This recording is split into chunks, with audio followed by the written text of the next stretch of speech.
जय श्री राम, राधे राधे, जय श्री कृष्णा। श्री जी चैनल में आप सभी श्रोताओं और सखियों का हार्दिक अभिनंदन है। कल हमने जाना था कि मुनि परशुराम जी प्रभु श्री राम जी और लक्ष्मण जी से क्षमा मांगते हैं, क्योंकि वो समझ जाते हैं कि ये कोई और नहीं, लक्ष्मीपति भगवान विष्णु ही है। आगे चलते हैं। तदपि जाए तुम करहु अब जथा वंश व्यवहारु, बूझी विप्र कुल वृद्ध गुरु वेद विदित आचारु। सियापति रामचंद्र की जय, पवन पुत हनुमान की जय। तथापि तुम जाकर अपने कुल का जैसा व्यवहार हो ब्राह्मणों, कुल के बूढ़ों और गुरुओं से पूछकर, और वेदों में वर्णित जैसा आचार हो वैसा करो। जाकर अयोध्या को दूत भेजो, जो राजा दशरथ को बुला लावे। राजा ने प्रसन्न होकर कहा, हे कृपालु, बहुत अच्छा। और उसी समय दूतों को बुलाकर भेज दिया। फिर सब महाजनों को बुलाया और सबने आकर राजा को आदर पूर्वक सिर नवाया। राजा ने कहा, बाजार, रास्ते, घर, देवालय और सारे नगर को चारों ओर से सजाओ। महाजन प्रसन्न होकर चले और अपने अपने घर आए। फिर राजा ने नौकरों को बुला भेजा और उन्हें आज्ञा दी कि विचित्र मंडप सजाकर तैयार करो। यह सुनकर वे सब राजा के वचन सिर पर धरकर और सुख पाकर चले। उन्होंने अनेक कारीगरों को बुला भेजा जो मंडप बनाने में कुशल और चतुर थे। उन्होंने ब्रह्मा की वंदना करके कार्य आरंभ किया और पहले सोने के केले के खंभे बनाए, हरी हरी मणियों, पन्ने के पत्ते और फल बनाए तथा पद्मराग मणियों, माणिक के फूल बनाए। मंडप की अत्यंत विचित्र रचना देखकर ब्रह्मा का मन भी भूल गया। बांस सब हरी हरी मणियों, पन्ने के सीधे और गांठों से युक्त ऐसे बनाए जो पहचाने नहीं जाते थे कि मणियों के हैं या साधारण। सोने की सुंदर नाक बेली, पान की लता बनाई और पत्तों सहित ऐसी मालूम होती थी कि पहचानी ही नहीं जाती थी। उसी नाग बेली के रचकर और पच्चीकारी करके बंधन यानी बांधने की रस्सी बनाए।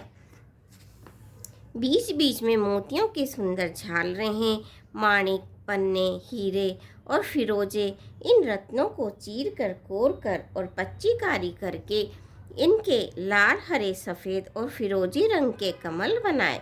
भोरे और बहुत रंगों के पक्षी बनाए जो हवा के सहारे गूंजते और कूजते थे। खंभों पर देवताओं की मूर्तियां गढ़कर निकाली जो सब मंगल द्रव्य लिए खड़ी थी।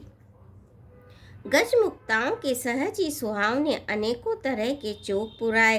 नीलमणि को कोर कर अत्यंत सुंदर आम के पत्ते बनाए।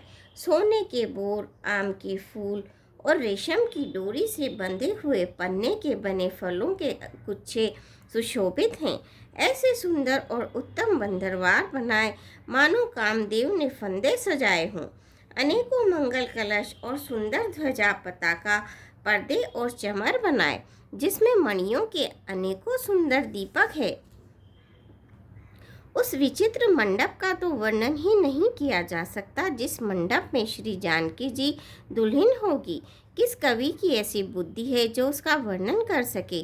जिस मंडप में रूप और गुणों के समुद्र श्री रामचंद्र जी दूल्हे होंगे, वह मंडप तीनों लोकों में प्रसिद्ध होना चाहिए।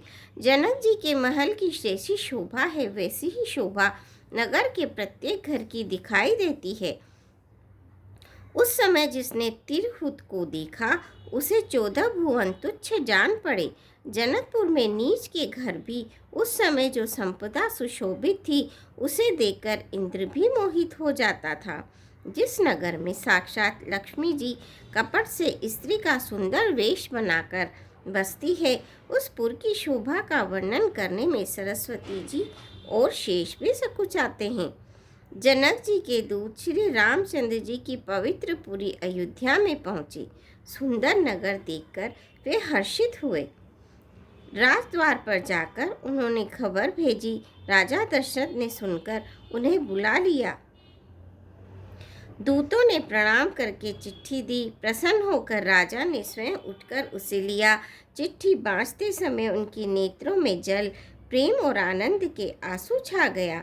शरीर पुलकित हो गया और छाती भर आई।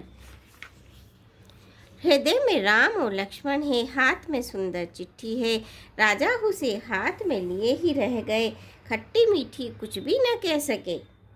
फिर धीरज धरकर उन्होंने पत्रिका पढ़ी। सारी सभा सच्ची बात सुनकर हर्षित हो गई। भरत जी अपने मित्रों और भाई शत्रुघ्न के साथ जहाँ खेलते थे वही समाचार पाकर वे आ गए। बहुत प्रेम से सकुचाते हुए पूछते हैं, पिताजी यह चिट्ठी कहाँ से आई है? हमारे प्राणों से प्यारे दोनों भाई कहिए सकुशल तो हैं, और वे किस देश में हैं? स्नेह से सने ये वचन सुनकर राजा ने फिर से चिट्ठी पढ़ी। चिट्ठी सुनकर दोनों भाई पुलकित हो गए। स्नेह इतना अधिक हो गया कि वह शरीर में समाता नहीं। भरत जी का पवित्र प्रेम देखकर सारी सभा ने विशेष सुख पाया। तब राजा दूतों को पास बैठाकर मन को हरने वाले मीठे वचन बोले, भैया कहो, दोनों बच्चे कुशल से तो हैं? तुमने अपनी आंखों से उन्हें अच्छी तरह से देखा है ना? सांवले और गोरे शरीर वाले वे धनुष और तरकस धारण किए रहते हैं। किशोर अवस्था है, विश्वामित्र मुनि के साथ हैं। तुम उनको पहचानते हो तो उनका स्वभाव बताओ। राजा प्रेम के विशेष वश होने से बार बार इस प्रकार पूछ रहे हैं। भैया, जिस दिन से मुनि उन्हें लिवा ले गए तब से आज ही हमने सच्ची खबर पाई है। कहो तो महाराज जनक ने उन्हें कैसे पहचाना? ये प्रिय प्रेम भरे वचन सुनकर दूत मुस्कुरा दिए। सुनहु महीपति मुकुट मणि, तुम सम धन्य न को। राम लखन जिनके तनय, विश्व विभूषण दो। सियापति रामचंद्र की जय, पवन पुत्र हनुमान की जय। मंगल भवनीय मंगल हारी, दबौ सुदशरथ अजिर बिहारी। दीन दयाल विरद संभारी, हरऊ नाथ मम संकट भारी। श्रोता, आज के लिए बस इतना ही। कल आपसे फिर भेंट होगी। आशा है आप मेरे चैनल को सब्सक्राइब करेंगे, वीडियो को लाइक करेंगे, शेयर करेंगे। धन्यवाद।